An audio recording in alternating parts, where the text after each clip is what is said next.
Oh, kasi you are too quick to blame Teves, you're too quick to blame Bantag sa mga kaso kinasasangkutan nila, sabi mo. Oh, pero ito yung namatay na broadcaster diyan sa may diyan sa may Misamis. Hanggang ngayon nga pa rin ha, Boying, na.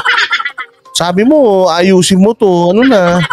Mas malinaw pa yung CCTV footage nito kaysa dun sa sa Kaladigamo, wala pang face mask ito. Hanggang ngayon ngayon nyo lang nakuha yung suspect Anong hiya, Boying Rimulya.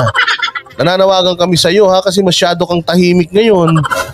Wala ba kayong kalaban sa politika ngayon na Boying Rimulya na bibirahin? Wala kayong kakampi dyan sa Misamis na pwedeng pagsisihan nitong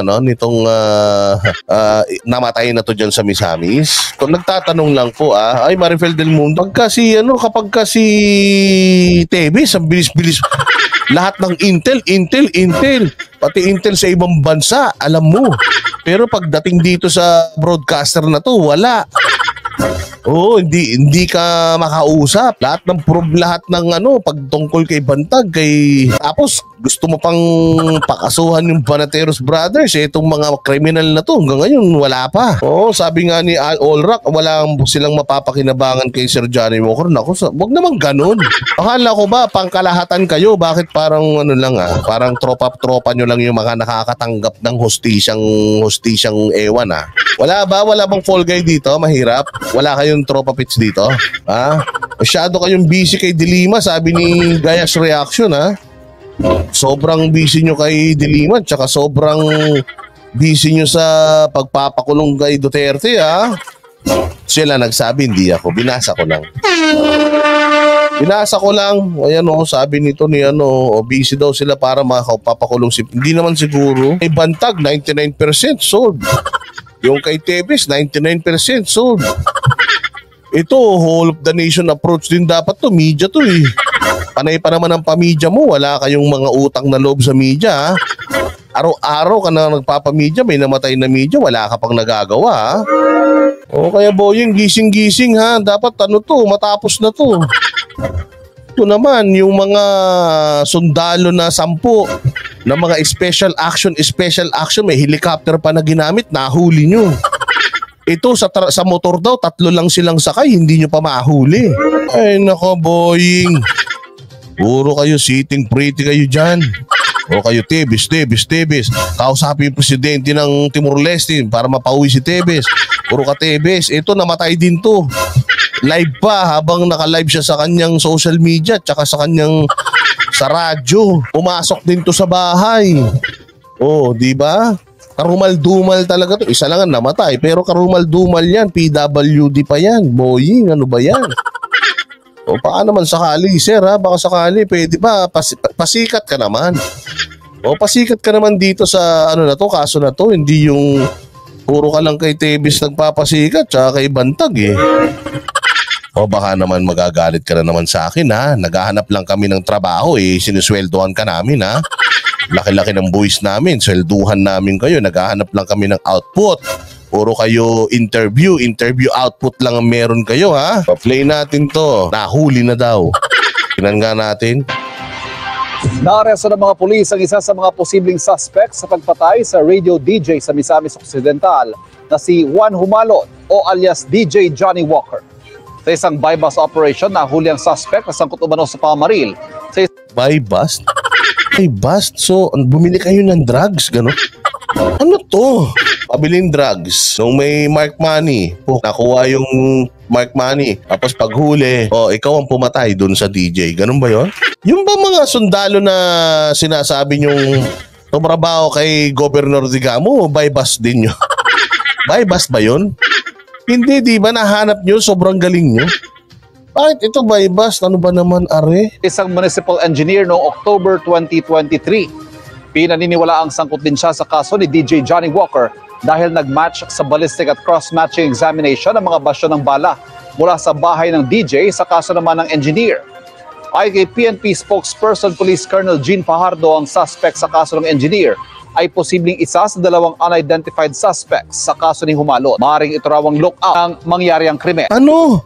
Ang gulo naman nung balita na yun. Titingnan natin. Bypass operation. Merong engineer na binaril.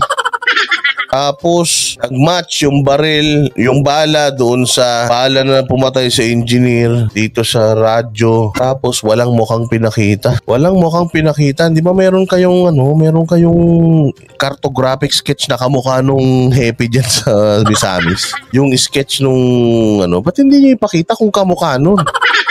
Anak ng tinapay, meron kayong pinalabas na muka. Siguro hindi kamukha yun na bypass nyo. Kaya ngayon, hindi nyo mailabas kasi bakit iba yan dun sa drawing?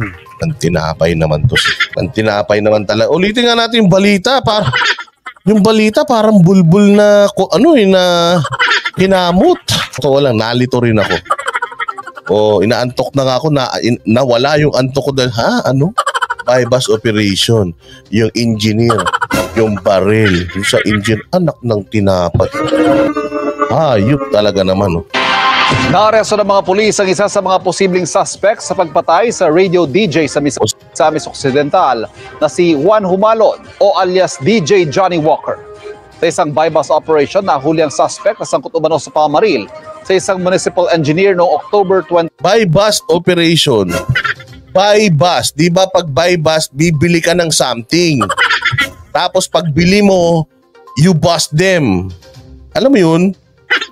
You will buy something, bumili ka ng maruya, turon, hopya, anong binili mo? Ano ba to? Involved ba to sa drugs? Bumili kayo ng droga sa kanya, ganun ba to? Pinapay naman talaga, Kahit kailan naman, bypass operation. Ang binili nyo, di ba ganun yun? Magbibigay ka ng mark money, pagtanggap niya, darating yung mga polis, huli ka. Di ba ganun yun? 2023.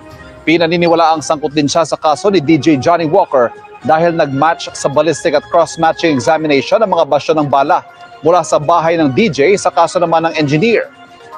Sino ba yung engineer? Ano ba yun? Mayroon engineer. Yung na. Gulo-gulo na nito. Kailangan mo na ito. Mamaya may maganda mangyari sa issue na to. Ikaw na naman yung magpamedya. Wala kang hirap na naman dito. Ulitin natin ang gulo-gulo. Bypass operation. Naaresto ng mga pulis ang isa sa mga posibleng suspect sa pagpatay sa radio DJ sa Misamis Occidental na si Juan Humalon o alias DJ Johnny Walker. Sa isang bypass operation, nahuli ang suspect na sangkot umano sa pamaril sa isang municipal engineer noong October 2023. Okay, noong October 2023, may binaril na municipal engineer na suspect to. Tapos bypass operation. Ano nga binibili nyo doon? Ano tinitinda niya? Nagtitinda ba siya ng balot, fishball, shabu, marijuana, coke? Ano ba binibenta niya? Ng tinapay. Ano ba pag bypass operation? Drugs lang ba talaga yun? Tama nga naman si Marilo Torres. Asa ba si Abalos? Abalos, calling. Yung mga magagaling magpa-media dyan. Abalos, asan na yung drama mo dito? Ang middle initial yung gumanap nito ay isa. Ang middle initial ay demonyo. Sumuko ka na. Gusto ko marinig yung gano'n ni Abalos Kung sino ka man. Alam mo kung sino ka. Kaya sumuko ka na kung sino ka man.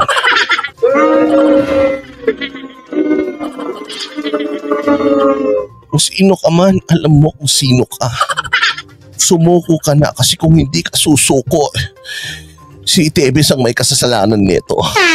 Anak ng tinapay. Abalos, asan na? Asan ka na? Hindi mo sakop to? Hindi mo sakop tong Misamis? Ying, saan na yung interview natin dito? Wala tayong interview. Wala tayong update, sir. Wala. Mas magaling itong tatlong tokmol na ito. Wala pang face mask. Wala man mga baklaba. Ni mga nakachinelas lang tsaka naka-short pants ito. Mas mukha pang expert yung mga pumatay kay Digamo na huli nyo kagad yung wala pa isang linggo. Samantalang ito, mga walang hiya namang gulo-gulo ng istorya nyo. Kung hindi pa dahil dun sa engineer, hindi pa mahuhuli yung So ito yung pumatay doon sa engineer. O sige, siya na rin yung pumatay dyan kay Johnny Walker para tapos na yan. Ganun ba to? Anak ng tinapay naman talaga, Abalos. Saka si Boying, yung mga bida-bida. Asa na kayo? Di naniniwala ang sangkot din siya sa kaso ni DJ Johnny Walker dahil nag-match sa ballistic at cross-matching examination ng mga basyo ng bala mula sa bahay ng DJ sa kaso naman ng engineer. Ay kay PNP spokesperson Police Colonel Jean Fajardo ang suspect sa Yan no, putsang linaw niyan. Ang lapit ng camera. Ay, kailan naman talaga oh. Diyos ko po, anong nangyari sa bayan natin, mga investigador natin? kaso ng engineer ay posibleng isa sa dalawang unidentified suspects sa kaso ni Humalot. Binlurred pa yung mukha. Paano mo makikilala? Binlurred nyo. Kayo nagbe-blurred eh. Imbis na pinalilinaw nyo, bine-blurred nyo. Gulo-gulo nyo. Yan lang ha, masasabi natin ha. Baka si Tebis na naman ang sisihin nyo dyan. Baka naman idagdag nyo pa yan dun sa mga kaso ni Tebis. Ang layo-layo na sa kanila niyan ha. Sabihin nyo, yung yung terrorist group niya lumipat ng Misamis. Tapos doon nag-aasik ng lagim. Yung sa aming intel, anak ng tinapay. Kalaki-laki ng intelligence funds ninyo. Wala kayong nahanap na matino Binawasan kasi yung budget ng DOJ kaya hindi masyado nagpaparamdam si DOJ.